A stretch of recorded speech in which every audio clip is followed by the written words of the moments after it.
दोस्तों नमस्कार। देश प्रदेश व दुनिया की तमाम बड़ी खबरों में आपका स्वागत है। आगे बढ़ने से पहले आइए एक नज़र डालते हैं आज की बड़ी सुर्खियों पर। हिसार डीजे विवाद में हुई राहुल गांधी की एंट्री। हरियाणा में पत्नी के शौक पूरे करने के लिए पति बना लुटेरा। 3 एकड़ जमीन के लिए वकील ने भाई भाभी व भतीजी पर चढ़ाई कार। गुरुग्राम लैंड डील मामले में रॉबर्ट वाड्रा की बढ़ी मुश्किलें। हरियाणा में जिंदा बुजुर्ग को बताया मर्द। हरियाणा में बीपीएल धारकों की दोबारा फिर जांच करवाएगी सरकार। हरियाणा में कृषि अधिकारी को बनाया बंधक। हरियाणा में हर सरपंच को मिलेंगे 25 लाख रुपए सीधे खाते में। हरियाणा के स्कूलों में सरकार ने शुरू की नई योजना। हरियाणा में बीमा कंपनी पर लगे 150 करोड़ रुपए घोटाले के आरोप। जींद में दिग्विजय का चाचा अभय चौटाला पर तंज, बोले जिनकी शकल देख बदमाश भागेंगे उनको भी मिली धमकी। हरियाणा में उठी सांसदों व विधायकों की पेंशन बंद करने की मांग। इस बार हरियाणा पुलिस लाएगी कावड़। सरकार करवाएगी अब भिखारियों का डीएनए टेस्ट। हरियाणा में गरमाया ब्राह्मणों व यादवों के बीच विवाद। भोज में ब्राह्मणों को बुलाने पर यादव परिवार का किया बहिष्कार। मैं हूं आपका अपना दोस्त अजय लोहान नारनौंदिया और अब खबरें विस्तार से। हरियाणा के हिसार में बर्थडे पार्टी के दौरान डीजे को लेकर विवाद में नाबालिग लड़के की मौत होने से पुलिस फंसी हुई है। ऐसे में पुलिस ने अपनी सफाई में 2 सीसीटीवी फुटेज जारी कर दावा किया है कि झड़प में पुलिस का कोई कसूर नहीं था। पुलिस केवल युवकों को रोकने गई थी। युवकों ने ही पुलिस पर हमला कर दिया था। हालांकि लड़के की मौत छत से कूदने से हुई थी। इसे लेकर पुलिस ने कोई फुटेज जारी नहीं किया।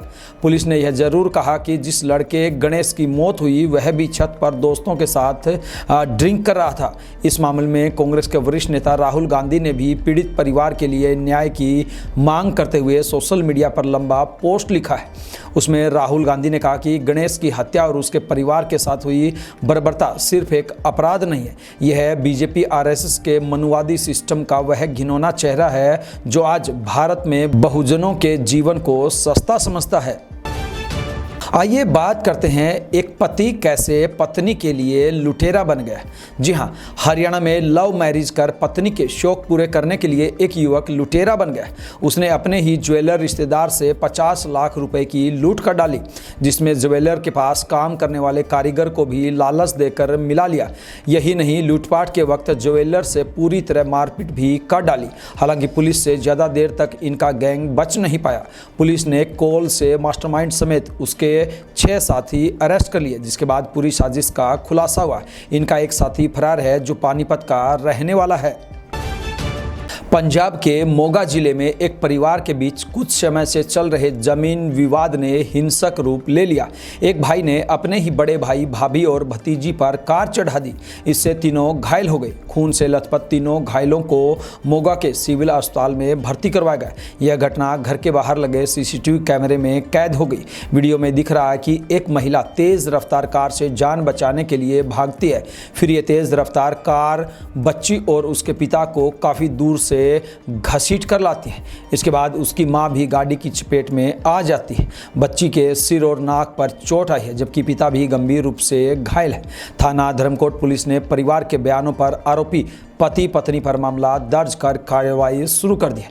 बच्ची को गंभीर चोट आने के कारण सरकारी अस्पताल मोगा से उसे रेफर कर दिया है।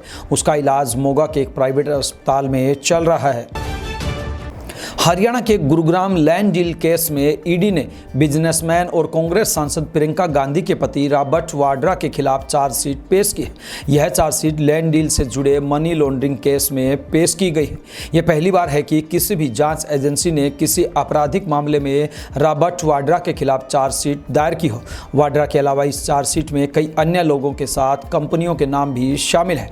उनकी 37.64 करोड़ रुपए की संपत्ति भी अटैच की गई है। इसमें रॉबर्ट वाड्रा ने भी बयान दिया है।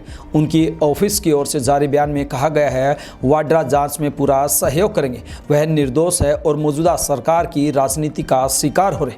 वह कोर्ट में खुद का बचाव करेंगे और क्लीन चिट पाएंगे। यह मामला सितंबर 2008 का है, जो गुरुग्राम के शिकोपुर, जो कि अब सेक्टर 83 लैंड डील से जुड़ा हुआ है।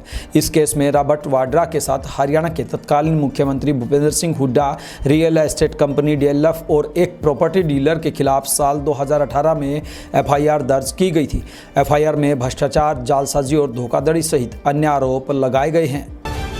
हरियाणा के यमुनानगर में डॉक्टरों ने 75 साल के जिस व्यक्ति को मरा हुआ करार दिया, अचानक उसकी सांसें चल पड़ी। उस वक्त शमशान में उसके अंतिम संस्कार के लिए लकड़ियां तक लाई जा चुकी थी।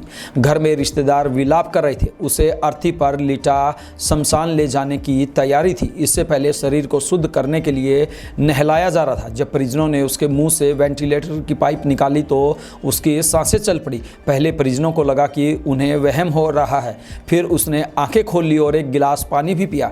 इसके बाद परिजन तुरंत दूसरे अस्पताल में ले गए। वहां के डॉक्टरों ने कबूला कि वह अभी जिंदा है, जिसके बाद उसका इलाज किया गया। हालांकि करीब 7 घंटे बाद उसकी जान चली गई। परिजनों ने जिंदा आदमी को मृत करार देने वाले अस्पताल के खिलाफ कार्रवाई की भी मांग की है। हरियाणा में गरीबी रेखा से नीचे यानी कि BPL परिवार 500 रुपए का गैस सिलेंडर लेने के लिए आवेदन करने से कतरा रहे। यही वजह है कि करीब 1 साल बाद भी 46 लाख में से सिर्फ 17.5 लाख BPL परिवारों ने इसके लिए रजिस्ट्रेशन करवाया है। रजिस्ट्रेशन की कम गिनती ने सरकार को भी चौंका दिया है। सरकार को शक है कि सरकारी स्कीमों के चक्कर में खुद को BPL बताने वाले जानबूझकर आवेदन नहीं कर रहे। इसकी वजह यह है कि सस्ता सिलेंडर देने से पहले खाद्य आपूर्ति विभाग ने भी अपने स्तर पर इनकी वेरिफिकेशन शुरू कर दी। ऐसे में फर्जी BPL परिवारों को जांच में फंसने का डर है। इसकी जानकारी मिलने के बाद राज्य के खाद्य एवं आपूर्ति मंत्री राजेश नागर ने आवेदन करने वालों की भी जांच बैठा दी है। खाद नहीं मिलने से किसानों को भारी समस्याओं का सामना करना पड़ रहा है। जी हां, हरियाणा के कुरुक्षेत्र में खाद नहीं मिलने पर किसानों ने कृषि अधिकारी को बंधक बना लिया। पहले तो कृषि अधिकारी से काफ़ी देर उनके दफ्तर में ही सवाल किए गए, लेकिन जब जवाब नहीं मिला तो किसान कृषि अधिकारी का हाथ पकड़कर हिसार चंडीगढ़ नेशनल हाईवे तक खींच लाए। यहाँ बीच सड़क में धूप में उन्हें खड़ा कर खूब खरी-खोटी सुनाई। कृषि अधिकारी ने समझाने की कोशिश की तो किसान हाईवे के बीचों बीच बैठ गए और मुर्दाबाद मुर्दाबाद के नारे लगाए। इस दौरान किसानों ने हाईवे पर जाम भी लगाया। उधर खाद की लगातार मिल रही कालाबाजारी की सूचनाओं को देखते हुए हिसार में CM फ्लाइंग टीम ने खाद विक्रेताओं के यहाँ छापेमारी की। टीम ने भारी मात्रा में DAP और यूरिया खाद बरामद की, जिसे अवैध रूप से स्टॉक करके रखा गया था। हरियाणा में अब हर गांव की पंचायत में पंचायत घर बनेंगे। इसके लिए केंद्र सरकार की ओर से 125 करोड़ रुपए जारी किए गए। हरियाणा के पंचायत मंत्री कृष्णलाल पंवार ने बताया कि अभी प्रदेश में 509 पंचायतें ऐसी हैं जहां पंचायत घर नहीं है। इन पंचायतों में जल्द ही पंचायत घर बनाने की प्रक्रिया शुरू होगी।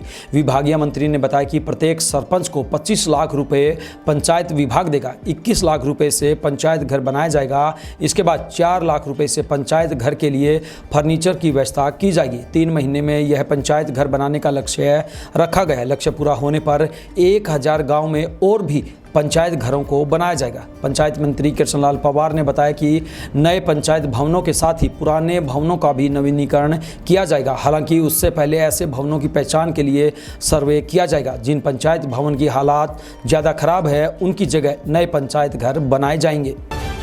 हरियाणा के स्कूलों में अब प्रार्थना सभा में गीता के श्लोक पढ़े जाएंगे। इसके लिए हरियाणा विद्यालय शिक्षा बोर्ड के अध्यक्ष प्रोफेसर डॉक्टर पवन कुमार ने प्रदेश के सभी विद्यालय मुखियाओं को पत्र लिखा है। बोर्ड अध्यक्ष ने बताया कि बच्चों के सर्वांगीण विकास के लिए गीता के श्लोक अति आवश्यक हैं। चरखी दादरी में किसान संगठनों ने बीमा कंपनी पर करोड़ों रुपए घोटाले करने के आरोप लगाए। फसल बीमा घोटाला सहित 5 सूत्रीय मांगों को लेकर किसानों में रोष बना हुआ है और उसी के चलते दादरी जिले के बाडड़ा कस्बा में SDM कार्यालय के सामने अनाज मंडी के समीप अनिश्चितकालीन धरना शुरू कर दिया। इस दौरान किसानों ने विधायक पर भी अनदेखी के आरोप लगाए और उनकी मांग शीघ्र पूरा नहीं होने पर 24 जुलाई को CM के दादरी आगमन पर विरोध की चेतावनी दी है। जींद पहुंचे जननायक जनता पार्टी के युवा प्रदेश अध्यक्ष दिग्विजय सिंह चौटाला ने अपने चाचा अभय सिंह चौटाला पर तंज कसा। दिग्विजय ने कहा कि जो लोग कहते थे कि उन्हें एक दिन के लिए मुख्यमंत्री बना दे, बदमाश उनकी शक्ल देखकर भाग जाएंगे, उन्हें ही धमकियां मिल रही है। प्रदेश में बढ़ते अपराध के लिए केवल सीएम नायब सिंह सैनी और डीजीपी जिम्मेदार हैं। जसपा नेता ने कहा कि मुख्यमंत्री हाथ पर हाथ धरे बैठे हैं। सीएम ने चेतावनी दी थी कि या तो बदमाशी छोड़ दो या फिर हरियाणा छोड़ दो, लेकिन बदमाशों ने कहा कि वह हरियाणा नहीं छोड़ेंगे और प्रतिदिन बढ़ता जा रहा अपराध इसका जवाब है। दिग्विजय चौटाला जींद में जेजेपी कार्यालय पहुंचे थे। पत्रकारों से बात करते हुए दिग्विजय ने कहा कि युवाओं को जोड़ने का अभियान चलाया जा रहा है। वह जिस भी गांव में जा रहे हैं वहां भीड़ उमड़ रही है। लोगों को मलाल है कि उन्होंने दुष्यंत का साथ नहीं दिया। जेजेपी संघर्ष करेगी, गिले शिकवे मिटाए जाएंगे। 2019 में जो काम अधूरा छोड़ा था वह 2029 में पूरा करेंगे। हिसार के हांसी में कर्मचारी यूनियन ने अपनी पेंशन बहाली की मांग उठाई है। PWD mechanical worker union Hansi सिंचाई ब्रांच के प्रतिनिधिमंडल ने शाखा प्रधान अशोक यादव के नेतृत्व में कार्यकारी अभियंता नवदीप सांगवान से मुलाकात कर फील्ड कर्मचारियों की मांगों को लेकर ज्ञापन सौंपा। उन्होंने कार्यकारी अभियंता के समक्ष कर्मचारियों की कई मुख्य मांगें रखी, जिनमें पुरानी पेंशन बहाली, कच्चे कर्मचारियों की नियमितीकरण और कार्यस्थल पर मूलभूत सुविधाएं शामिल थी। अशोक यादव ने स्पष्ट शब्दों में कहा कि जब सांसद और विधायक कई बार पेंशन का लाभ ले रहे हैं तो 30-35 साल सेवा देने वाले कर्मचारी पेंशन से वंचित क्यों रहे। उन्होंने सरकार से मांग की है कि सांसदों और विधायकों की पेंशन बंद की जाए और कर्मचारियों की पुरानी पेंशन बहाल की जाए। गुरुग्राम में कावड़ यात्रा को सुरक्षित और शांतिपूर्वक बनाने के लिए फुल प्रूफ प्लानिंग की गई है। इस बार पुलिस कमिश्नरेट के जवान कावड़ियों के भेष में तैनात रहेंगे। किसी भी वजह से किसी श्रद्धालु की कावड़ खंडित होती है तो कावड़िया बने पुलिस जवान अपनी कावड़ देकर उपद्रव रोकेंगे। साथ ही कावड़ यात्रा की निगरानी के लिए पहली बार आर्टिफिशियल इंटेलिजेंस यानी कि AI ड्रोन कैमरों की मदद ली जा रही है। इसके अलावा क्राइम ब्रांच की टीम और महिला पुलिस जवान सादे कपड़ों में तैनात रहेगी। वहीं हरिद्वार में गंगा स्नान कर लौट रहे एक शख्स की गाड़ी जब रास्ते में कावड़ियों से हल्की सी टकरा गई तो गुस्से में आकर कावड़ियों ने उसकी गाड़ी पर लाठी डंडों से हमला कर दिया। गाड़ी को बुरी तरह से तोड़ दिया गया। इस घटना के बाद उस व्यक्ति के बेटे ने सोशल मीडिया पर वीडियो डालकर अपनी तकलीफ जाहिर की। उसने कहा कि ये गाड़ी उसने दूध बेच कर बड़ी मेहनत से खरीदी थी। उसका कहना है कि हम एक आम परिवार से है, हमें ये गाड़ी कोई दहेज में नहीं मिली थी। पंजाब सरकार ने सड़कों पर बढ़ती भिखारियों की संख्या को गंभीरता से लेते हुए बड़ा कदम उठाया है। सरकार के आदेशों के बाद अमृतसर प्रशासन तुरंत हरकत में आ गया है। अमृतसर के गोल्डन टेम्पल इलाके में घूम रहे कई भिखारियों और उनके बच्चों को हिरासत में लिया गया। इस कार्रवाई के दौरान प्रशासन और पुलिस ने विशेष रूप से उन भिखारियों को पकड़ा जो छोटे बच्चों को साथ लेकर भीख मांग रहे थे। आशंका है कि इन बच्चों का शोषण किया जा सकता है या वे उनके असली परिजन नहीं हैं। ऐसे मामलों में बच्चों का DNA टेस्ट करवाया जाएगा ताकि यह पता चल सके कि वे सच में उनके माता पिता हैं या नहीं। उत्तर प्रदेश के इटावा में कथावाचक की चोटी काटने और मारपीट को लेकर मध्य प्रदेश में यादव और ब्राह्मण समाज आमने सामने है। भिंड जिले में जब एक यादव परिवार ने त्रयोदशी भोज में ब्राह्मणों को आमंत्रित किया तो यादव समाज की पंचायत ने भोज का बहिष्कार कर दिया। दरअसल इटावा में 21 जून को भागवत कथा में लोगों को पता चला कि कथावाचक ब्राह्मण नहीं यादव हैं। इसके बाद हंगामा हो गया था। कथावाचक को मारा पीटा गया था, उनकी चोटी काट दी गई, सिर मुंडवा दिया गया था, एक महिला के पैरों में नाक रगड़वाई गई। इन सब का वीडियो बनाया गया था। अगले दिन एक ब्राह्मण कथावाचक को बुलाया गया, उनसे भागवत कथा करवाई गई। तभी पिछली रात वाले वीडियो वायरल हुए और हंगामा हो गया। मध्य प्रदेश में भी यादव समाज ने घटना का विरोध किया।